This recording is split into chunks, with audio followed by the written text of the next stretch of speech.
Doing it. Doing it.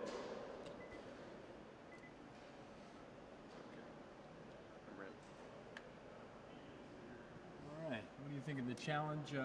Tough challenge this week. It's a big time challenge. Probably one of the more explosive offenses that we'll play all year. And you saw what happened last week versus Memphis, another explosive offense where you kind of we battled early and they took a couple shots on us and we didn't defend them right, and then they were able to run the ball. So this team is as explosive as Memphis. So we're going to have to really do a better job than we did last week, as far as just trying to slow them down. We gave up too many explosive plays last week, and this is what UCF is, the same type of offense. They're based off of explosive plays, 25-plus yard plays, and we have to do a great job of limiting that to give us an opportunity to win the game. Their receivers obviously fast.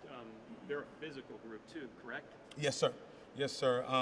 They're perfect for the scheme that they run because they spread you from sideline to sideline, and their receivers are vertical threats, and they have a big physical offensive line, and they have smaller backs, but they all run tough. They're a gap scheme guy. Usually with smaller backs, you want to get on the perimeter, but they're a downhill running team, and those guys do a great job of hiding behind the offensive line, and once they get into the secondary, they're as good as anybody in the country with their speed of converting those into touchdowns. So, like I said, it's a perfect, kind of personnel for what they're trying to do. So it's going to be, like I said, one of the bigger challenges we've had.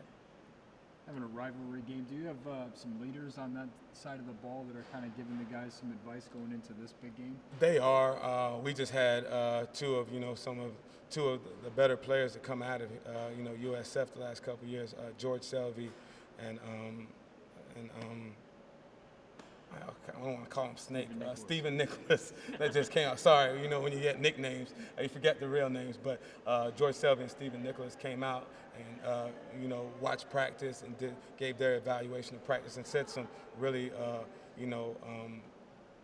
inspiring things in that these guys are playing for not just themselves but playing for all the alums, and when the rivalry games show up, all your alums, that their eyes are open and they want to make sure that they understand what this game that means, not just to the team this year but to all the guys that have played on this field.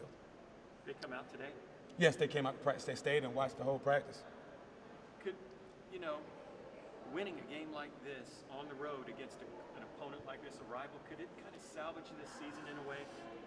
In a way, no matter what you do, you want to always end better than what you started. And this is the final game for this year. Obviously, with us not going to the bowl game, so it's just like going to a bowl game. You want to win the bowl game because it's the last memory that you're going to have for the guys coming back and for the seniors. So this is huge for us because we want to end it on a positive note, no matter what the season ended up being. If you can end it on a victory, especially versus a rival and a team as highly respected as UCF, it gives us something to hang our hat on for next year, and gives these seniors something to kind of poke their chest out about and say that they were able to end their career on a positive note. We've only had him for 1 year, but Devin Studstill, what's he brought? He's made a lot of plays. He seems like he's embraced the leadership role and doing things the right way here. He really has. He's done an unbelievable job, but that was one of the reasons that we brought him in here. He's, if he's wise beyond his years. If you didn't know any better, you would think he was a 6 or 7 year vet in the NFL. He sees the game differently. A guy that's as talented as him, he was able to finish his career early and graduate, from Notre Dame.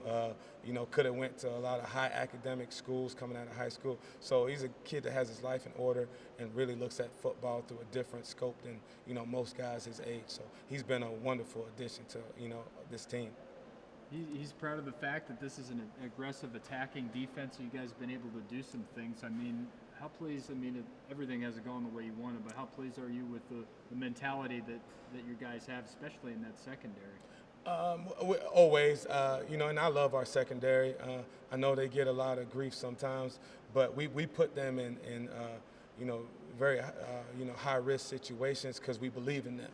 And, they don't always make the play, but I always tell guys all the time, when you look at secondary play, it starts up front. if we're not getting a pass rush and not making the quarterback move, it's not the secondary. If that guy has a clean pocket to throw out of, that's not what our defense is. If we're going to be aggressive and attacking, it's got to be all 11 guys. So it works hand in hand. So I think our secondary has played, as good as they can play. Obviously, we'd like them to make some more plays and tackle a little better, but that's all 11 guys. So I love what our secondary is good. They're going to fight, and, they accept every challenge that we've put, out in front of them. So, the end result wasn't always good, but, I wouldn't trade any of those guys for anybody in the country.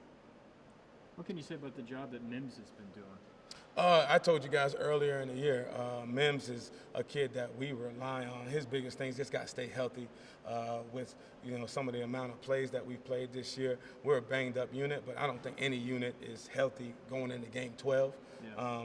But his biggest thing is he's got some nicks and bruises that have kept him where he hasn't been consistently on the field, but he's been one of our more talented guys. I mean, he was a kid that battled for all 4 quarters. We had 2 linebackers go down, and he had to go in and go finish the game.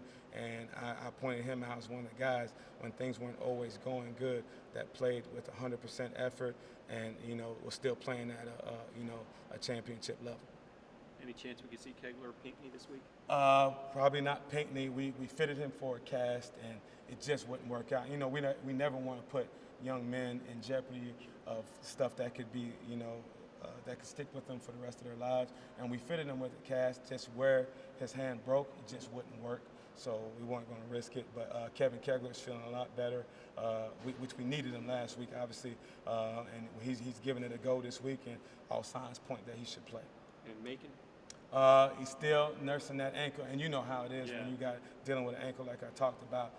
Certain plays he looks good when he's going straight ahead, but when he has to change direction, it's still a little iffy. And when you're going against a team like UCF, you don't want any step that you're taking to be, tender or ginger. So he's been working. He's been in the training room 24/7. It's just we want to make sure he's fully healthy before we put him out there.